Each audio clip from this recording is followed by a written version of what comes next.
Komplo 27 yılını geride bıraktı. Genel bir değerlendirmenizle başlayacak olursak neler söylemek istersin? Evet. Öncelikle komplonun 27. yılında komploya katılmış olan bütün komplocu güçleri lanetliyorum. Bu komploya karşı direnişte düşen, hayatını kaybeden bütün yoldaşları sevgiyle, saygıyla anıyorum. Anıları önünde saygıyla eğiliyorum. Başta cezaevinde o dönemde bedenlerini ateşe vererek yaşamını yitirmiş olan, düşmüş olan yoldaşlarımız Yavuz Güzel başta olmak üzere, Halit Ural, Selamet Menteş, Aynur Artan, arkadaşların şahsında bütün şehitlerimizi, güneşimizi karartamazsın şehitlerimizi saygıyla anıyorum.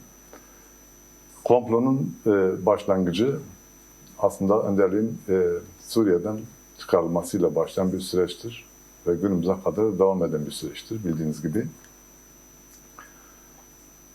Önderliğin Suriye'den çıkarılmak istenmesinin sebebi Orta Doğu'da Büyük Orta Doğu Projesi ABD'nin, İngiltere ve İsrail'in Orta Doğu üzerinde 21. yüzyılda yeni bir dizayn, yeni bir konsept düşündüler ve bunun önünde Orta Doğu'da engel olarak gördükleri en büyük güç olarak da o dönemde Önder Apo'yu gördüler ve Önder Apo'nun mutlak anlamda kendileri açısından bir engel olmaktan çıkartılması gerekiyordu. Komplocu güçler bunu böyle ele alıp böyle düşündüler ve Suriye'de o dönemde Şam'da konumlanan River Apo bu dönemde aynı zamanda partinin yeni bir mücadele stratejisiyle buluşturmaya dönük büyük bir çaba içerisindeydi. Bu da komplocu güçlerin işine gelmedi. Öncelikli olarak önderliğin hedef alınmasının sebeplerinden bir diğer neden de buydu. Önderliğin bildiğiniz gibi Suriye'den çıkartılması da yine İsrail, İngiltere, ABD'nin istihbarat güçlerinin ortak bir operasyonuydu. Sonradan Yunanistan, Türkiye gibi güçleri de buna eklemleyerek bu komplocu güçlerin çemberini büyüttüler. Önderlik eğer ki o dönemde Suriye'yi terk etmemiş olsaydı, Orta Doğu'da kalmış olsaydı, bugün Gazze'de yaşananlar neydi? Neyse o gün de aynısı olacaktı. Yani temel hedefleri oydu ki nitekim 10-15 yıl gecikmeyle bugün Suriye'de yaşanan, Gazze'de yaşanan da budur aslında. Yine Musul hatırlarsınız, Kobani'yi hatırlarsınız. Bunlar aslında bize bu büyük yıkımın bir emareleriydi. Hedeflenen buydu. Ama önderlik Suriye'den zamanında çıkmakla hem mücadelenin sürekliliğini sağladı hem de komplocuların bu emellerini boşa çıkartmaya dönük bir hamle yaptı. Ve mücadelenin bundan sonraki süreçte demokratik yollardan, demokratik müzakere yöntemleriyle çözülmesi için de bir şans olarak gördü. Avrupa'yı bu anlamda tercih etti. Kürt halkının Abdullah Öcalan'ı tehlike olarak görüyor dediniz. Mesela nasıl bir endişe duydular? Böyle bir komploya girişme gereği duydular? Çünkü Rebel Apo ve PKK Orta Doğu'da sadece Kürt halkının umudu değil, aynı zamanda diğer tüm ezilen, sömürülen, baskı altına alınan etnik halkların, etniklerin, kültürel yapıların da bir umuduydu. Süryanilerden tutalım, oradaki diğer tüm Hristiyan yapılara, Ezdilerden tutalım, bugünkü Süveyda'da yaşayan halkın, aynı zamanda Nusayri halkımızın da bir umuduydu. Bütün Orta Doğu'da ezilen bu halklar PKK ve umudu bir PKK ve Riba Rapu'yu bir umut olarak gördüler. Ve bu mücadele bu sömürgeci güçlere karşı giderek büyüyecekti. Orta Doğu büyük bir demokratik reformdan geçilecekti. Önder'in temel hedefi ve amacı buydu. Ve bunu istemediler çünkü yüzyıllardan beri Orta Doğu üzerinde oynadıkları oyunlar bir anlamda sınırlandırılacaktı. Rant ve sömürü sistemleri zayıflayacaktı. Bunu kendileri için büyük bir tehlike gördüler ve buna öncülük eden bu hareketin önderi olan Riba Rapu başta olmak üzere hareketin önde gelen kadroları bu nedenle hedef alındı. Bunu böyle ifade edebiliriz. Muzaffer Akay için komplo nasıl boşa çıkarıldı? Komplo sürecinde hem cezaevlerinde hem dışarıda yaşanan bir süreç vardı. Komplonun amacına ulaşamamasını engelleyen nasıl bir iradeydi? Komplonun başarıya ulaşamamasının en temel nedenlerinden bir tanesi önderliğin sadece bir Kürt halk önderi olarak değil, aynı zamanda bütün Orta Doğu'da baskı altında olan tüm ezilen halkların bir önderi olarak kendisini ortaya koyması aslında komploya karşı en büyük bir engel olarak ortaya çıktı. Tabii ki bu dönemde bütün dört parça Kürdistan'da bütün halkımızın 7'den 70'e herkesin direnişe kalkmış olması bu dönemde komployu ya geri adım attıran diyelim, istenen amaca ulaştırılmasını önleyen en temel faktörlerden bir tanesi bu direnişlerdir. Bu direnişlerin bir ayağı da zindanlardı. Bildiğiniz gibi bu dönemde 69 arkadaşımız güneşimizi karartamazsınız şiarıyla bedenlerini ateşe verip cayır cayır kendilerini yaktılar. Ve bu şekilde bütün dünya kamuoyunun dikkatini bu lanetli komplonun üzerine çekerek aslında bir anlamda düşmana da diyebiliriz ki geri adım attırdı. Komplonun boşa çıkartılması, başarıya ulaşamamasının en temel nedenlerinden bir tanesi bu direnişlerdi. Bu dönemde tabii ki sadece direniş dağda ve ovada değildi. Mücadelenin bütün alanlarında o dönemde böyle bir direniş söz konusuydu. Fakat bütün bunların ötesinde önderliğin İmralı'da sergilemiş olduğu direniş, göstermiş olduğu dirayet, sabırla adeta ilmek ilmek bütün o zorlu süreçleri atlayarak yeni bir paradigmayla bu sürece, bu komploya karşı, bu komplocu güçlere, komplocu güçlerin sahip olmuş olduğu sisteme karşı yeni bir alternatif bir sistem inşa ederek bu komploya karşı en büyük cevabı vermiş oldu. Bu komplonun eğer ki bugün başarıya ulaşamamışsa bunun en temel nedeni önderliğin İmralı'daki bu direnişi olmuştur. Önderlik bu İmralı'daki direnişiyle sadece bir basit bir direniş değildir. Yani burada bir paradigmal bir çıkış var. Ve bu paradigmal çıkışta hem yeni bir mücadele stratejisini çizdi hem de bütün komplocu güçlerin avucunun içinde adeta onların bütün emellerini boşa çıkartan büyük bir hareketi de yeniden inşa etme ve bunu harekete geçirip mücadeleyi kesintisiz bir şekilde sürekli kazandıran mücadele, sürekli kazandıran da bir güç ortaya koydu. Önderliğin göstermiş olduğu bu güçle, oluşturduğu bu güçte bu mücadele eğer ki bugünümüze kadar geldiyse ve bu komplo bugün hala eğer ki her ne kadar henüz tam olarak boşa çıkartılamamış belli yönleriyle hala devam ediyor olsa da aslında önderliğimizin bu konuda göstermiş olduğu bu dirayet, bu direnişin sonucu olmuştur diyebilirim. Muzaffer Akay'ın tecrit sona ermeden Kürt Halk Önderi Abdullah Öcalan fiziki özgürlüğü sağlanmadan komplonun sona erdiğinden bahsedebilir miyiz? Kesinlikle bunu diyemeyiz. Çünkü Kürt halkının dedi Sayın Öcalan'ın özgürlüğü aynı zamanda Kürt halkının özgürlüğü demektir. Kürt halkının özgürlüğü Sayın Öcalan'ın da özgürlüğünden geçiyor. Sayın Öcalan özgürleşmeden Kürt halkının özgürlüğü diye bir durum söz konusu olamaz. Çünkü Sayın Öcalan tüm bu direnişi sergilerken aslında halkın bütün bir kaderini omuzlayarak bu yürüyüşe başladı ve yok oluştan günümüze kadar varoluştan da özgürlük yolunda ilerletme noktasındaki çabaları da bunu bize gösteriyor. Gördük yani geçmiş yüzyıllarda da, yüzyılın başında da gördük. Emperyalist güçler Orta Doğu'yu yeniden dizayn ederken Kürtler statüsüz bırakıldı. Varlıkları inkar edildi. Yok sayıldılar. Yine aslında benzer komplo ve entrikalarla bunu sağladılar.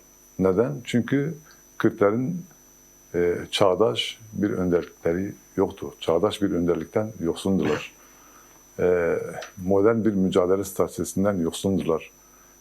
Bilimsel anlamda bir ideolojiden yoksundurlar. İşte önderlik kendi şahsında bütün bunları var ederek bugün bütün Kürt halkının umudu haline getirdi ve 40 yıllık bir özgürlük serüvenini günümüze kadar getirdi. Önderlik bu anlamda özgürlüğü demek, Kürt halkının da özgürlüğü demektir. Bugün de bu konu gündemdedir. Önderliğin umut hakkı çerçevesinde özgürlüğüne kavuşması, Kürt halkının da aslında kendi özgürlüğüne kavuşması anlamına gelecektir. Devlet de bunu biliyor, muhatapları da bunu biliyor ki zaten çağrı bu temelde yapıldı. Önderliğimizde bunu karşılık sorumluluk aldı ve bu sorumluluk karşısında da devletin bir sorumluluk bugüne kadar hükümetin bir sorumluluk üstlenmediği de görülmektedir. Dolayısıyla bunu diyebiliriz burada. Aslında yani özgürlükler birbirinden bağımsız değil. Önderliğimiz hiçbir zaman kendi özgürlüğünü, Kürt halkının özgürlüğünden yoksun ele almadı. Tersi içinde bu böyledir. Önderliksiz bir özgürlükten de bahsedilemez. Çünkü önderliksiz özgürlük diye bir durum söz konusu olamaz. Neden? Çünkü zaten önderliğin temel olarak hedef alınmasının sebebi neydi? Kürt halkının iradesiz bırakılması ve kalan gözlerinin dağıtılmasıydı. Ki zaten 2003 tasfiyeci süreci bunu bize gösterdi. Daha sonraki süreçlerde de bunu çok açık bir şekilde gördük. Kobani'de gördük, Kerkük'te gördük, Musul'da gördük. Şengal'de bunun en büyük trajedisini gördük, trajik olanını gördük. Dolayısıyla önderlik olmadan özgürlük olamayacağı gibi Kürt halkı için, tüm Orta Doğu halkları için de bu böyledir. Sadece bu direniş, bu komplo Kürtlere karşı, Kürt halkının önderine karşı yapılmadı. Aynı zamanda bütün Orta Doğu halklarına karşı da yapıldı. O dönemde önderlik Kürt halkının başına getirilen bu felaketin aslında bütün Orta Doğu halkının başına getirilmiş bir felaket olarak değerlendirdi. O günün koşullarında bunu pek kimse fazla anlam yüklemedi. Abartılı değerlendirme olarak gördü. Ancak bugün baktığımızda işte daha sonraki süreçte Mısır'ın başına gelenler, Kadife Devrimi adı altında yaşananlar, Gazze'de yaşananlar, Filistin'de, yine daha sonraki süreçte Libya'da Kaddafi'nin başına getirenler görüldü. İşte Kaddafi de bir halk önderiydi kendince.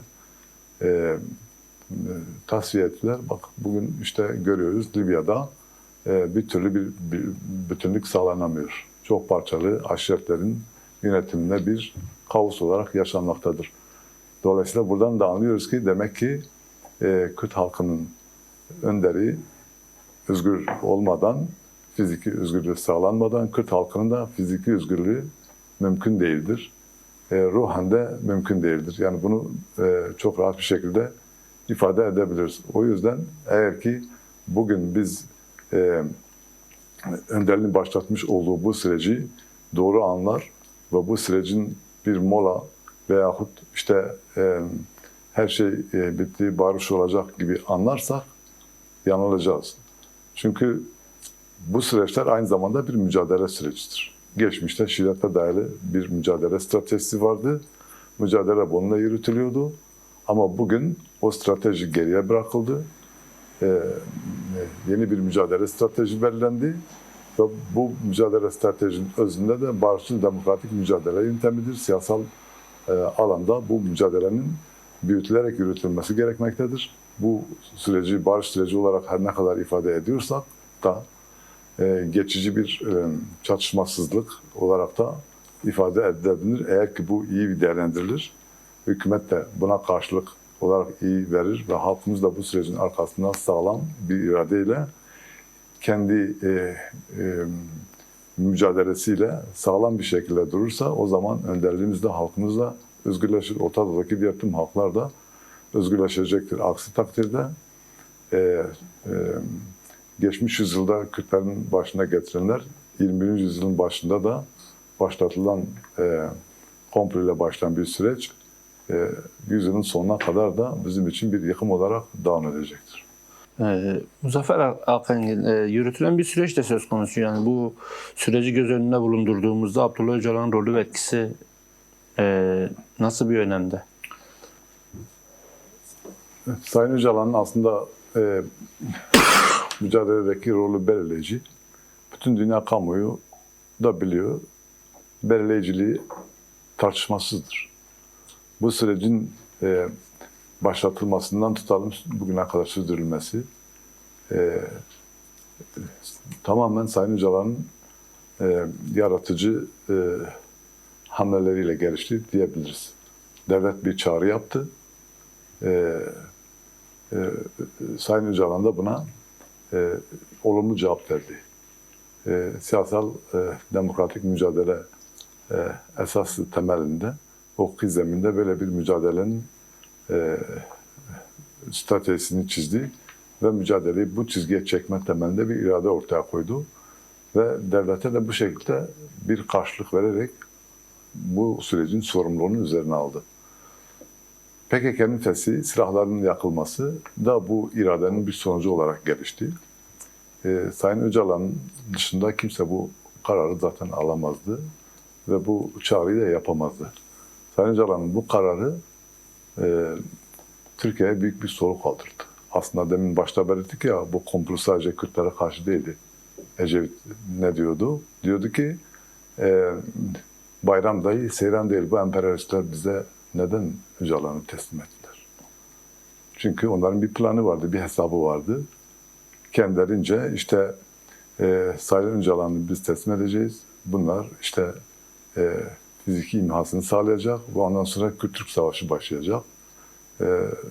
Onlar da işte Kürt'ü Türk'e, Türk'ü Kürt'e kırdırtarak bu sürecin bir aktörü olarak hem Türk'ü hem Kürt'ü sömüren bir sistem oluşturacaklardı. Bir mekanizma oluşturacaklardı. Bütün hesap kitapları da buna dönüktü.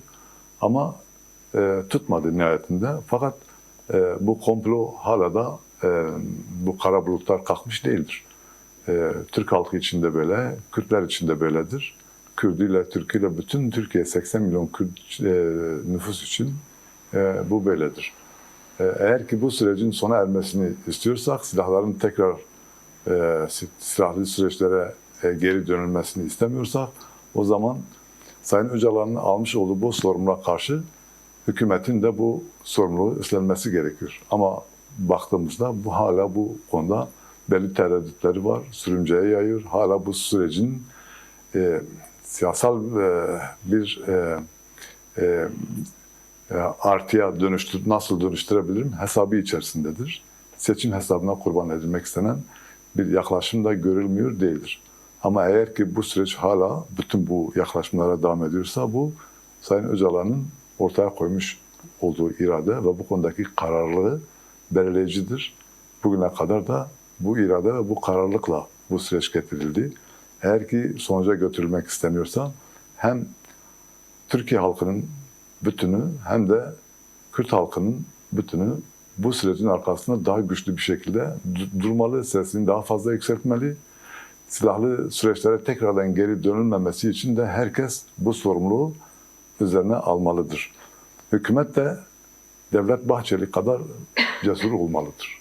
Devlet Bahçeli'nin yaptığı açıklamalar olumludur, pozitiftir, sürece katkı sunuyor. Ancak hükümetten de aynı şeyin, aynı dirayetin gösterdiğini söylemek doğru değildir. Çünkü bu konuda tamam, henüz belki acele getirmemek, bilmem işte bu bir süreç işidir deniliyor. Ama şu da bir gerçektir. Bu süreç seçimlere kurban edilemez, seçim hesaplarına kurban edilmemelidir. Bugünden yapılması gereken adımların bir an önce atılması gerekiyor. Cezaevlerinde Sincan Kadın Cezaevi başta olmak üzere 33 yıldır tutulan kadın arkadaşlar vardır. 30 yılını tamamlayan her müebbet hükümlüsü serbest bırakılıyor. Ama kadın arkadaşlarımızın bu konuda hala ısrarla tutulması aslında hükümetin, Adalet Bakanlığı'nın bu konuda çok pek de öyle iyi niyetli olduğunu söyleyemeyiz. Neden tutuyorsunuz? Cezasını bitirmiş, bir hukuki gerekçesi de bulunmamaktadır. Dünyanın hiçbir yerine de bunun bir örneği gözükmemiştir, görülmemiştir. 33 yıl iş dünya tarihinde bir kadın cezaevinde tutulduğu görülmemiştir. Ama bizim bu konuda onlarca kadın arkadaşımız cezaevinde ısrarla tutuluyor. Adalet Bakanlığı bu konuda daha fazla sorumlu kalmalıdır ve bunun önünü almalıdır. Cezaevindeki gözlem kurulları adeta çaldık dediğim düdük, çaldım düdük dediğim dediktir şeklinde kendini hala adeta bu sürece dayatan bir pozisyonda tutuyorlar. Muzaffer arkadaş, sürenin de sonuna geldik. Varsa son sözlerini daha Evet. Dolayısıyla en acil atılması gereken adımlardan bir tanesi de budur. Çok fazla uzatmadan kısaca bunu belirteyim. Beklenen yasal düzenlemelerin bir an önce yapılması gerektiğini düşünüyorum. Bu sürecin selametle yürüyebilmesi, ilerletilmesi için de bu bir zorunluluktur.